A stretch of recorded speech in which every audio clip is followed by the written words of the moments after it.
అందరికీ నమస్కారం.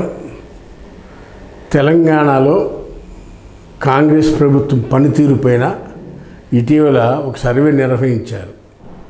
రాబోయే రోజుల్లో లోకల్ బాడీ ఎలక్షన్స్ 90 రోజుల్లో పెట్టమని తెలంగాణ హైకోర్టు ప్రభుత్వాన్ని సూచించింది. కాబట్టి తొందరగా లోకల్ బాడీ ఎలక్షన్స్ నిర్వహించాలని ప్రభుత్వానికి కూడా ఉంది. అయితే ప్రభుత్వం 42% బీసీలకు రిజర్వేషన్ ఇచ్చి చట్టం చేసిన తర్వాత ఎలక్షన్స్కి వెళ్ళాలనేది ప్రభుత్వం యొక్క ఆలోచన.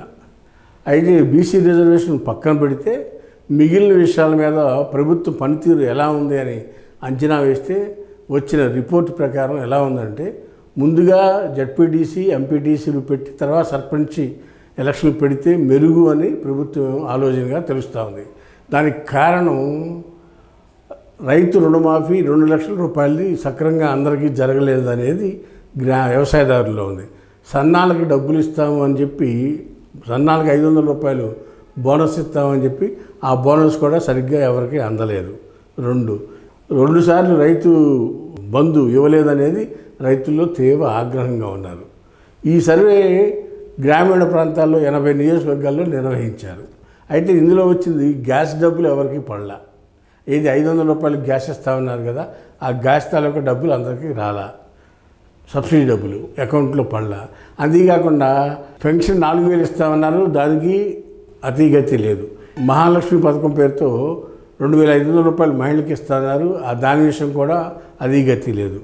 ఇక అదేవిధంగా ఇందిరమ్మ ఇండ్లు నియోజకవర్గానికి 3000 ఇస్తామన్నారు, అవి పట్టుమని 10 ఇళ్ళు కూడా ఏ ఊరిలో కూడా కట్టల ఇంతవరకు.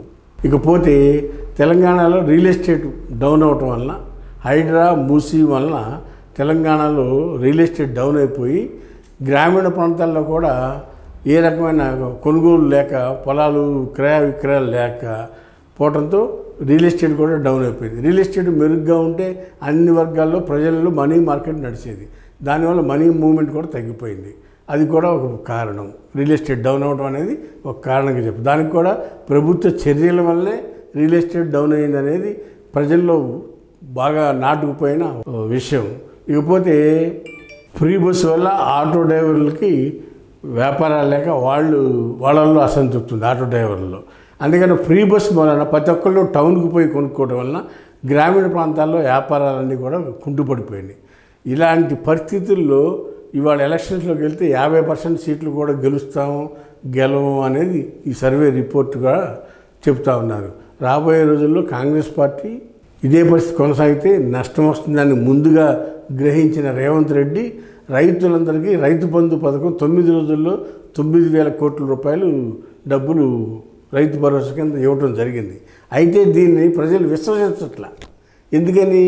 అంతకుముందు 2 సార్లు ఇవ్వలేదు కదా. 24లో యాసంగి ఇవ్వలేదు, జనవరి పంట 2 పంటలు ఇవ్వాల. అందువలన 2 సార్లు ఇవ్వకపోవడం వలన రైతుల్లో కూడా నమ్మకం లేదు. ప్రభుత్వాన్ని పూర్తిగా నమ్మట్లేదు. 2 సార్లు ఎగ్గొట్టావు, 3ఓసారి ఏదో ఎలక్షన్స్ ఉన్నాయని చెప్పి వాళ్ళు ఇచ్చావు. నువ్వంతా కూడా ఎలక్షన్ కోసం ఆడే డ్రామా కింద రైతులకు అర్థమైపోయింది. ప్రభుత్వాన్ని ప్రజలు పూర్తిగా విశ్వసించట్లా. ప్రభుత్వం అయితే ఏదో పని చేస్తుంది కానీ దానివల్ల ఫలితాలు రావట్లేదు అనేది ఈ సర్వేలో తేటతెల్లమైంది. రాబోయే రోజుల్లో కాంగ్రెస్ పరిస్థితి, రాష్ట్ర పరిస్థితి ఇదే విధంగా ఉంటే రాబోయే ఎలక్షన్స్ 28 ఎలక్షన్లో కాంగ్రెస్ పార్టీ పరిస్థితి బహు కష్టం అనేది ఈ విధంగా పోతే చాలా కష్టం అని చెప్పి ప్రజలు భావిస్తూ ఉన్నారు. కాంగ్రెస్ పార్టీ నాయకులు, కార్యకర్తలు కూడా వాపోతూ ఉన్నట్టు మనకు అందుతున్న సమాచారం. వేచి చూద్దాం. ఈ పరిస్థితుల్ని రేవంత్ రెడ్డి ఎంత సమర్థవంతంగా ఎదుర్కొంటాడనేది కాలం నిర్ణయించాలని తెలియపరుస్తూ ఉన్నాం. హాయ్ ఫ్రెండ్స్, మా ఫ్యూచర్ టుడే ఛానల్ చూస్తున్నందుకు చాలా థ్యాంక్స్. మరిన్ని లేటెస్ట్ వీడియోస్ కోసం వెంటనే సబ్స్క్రైబ్ చేయండి. అలాగే ఈ బెల్ ని కూడా రింగ్ చేసేయండి. మా లేటెస్ట్ వీడియోస్ నోటిఫికేషన్స్ అన్నీ మీ మొబైల్లో వస్తాయి. మా వీడియోస్ మీకు నచ్చితే లైక్ చేయండి, షేర్ చేయండి, నచ్చకపోతే కామెంట్ చేయండి.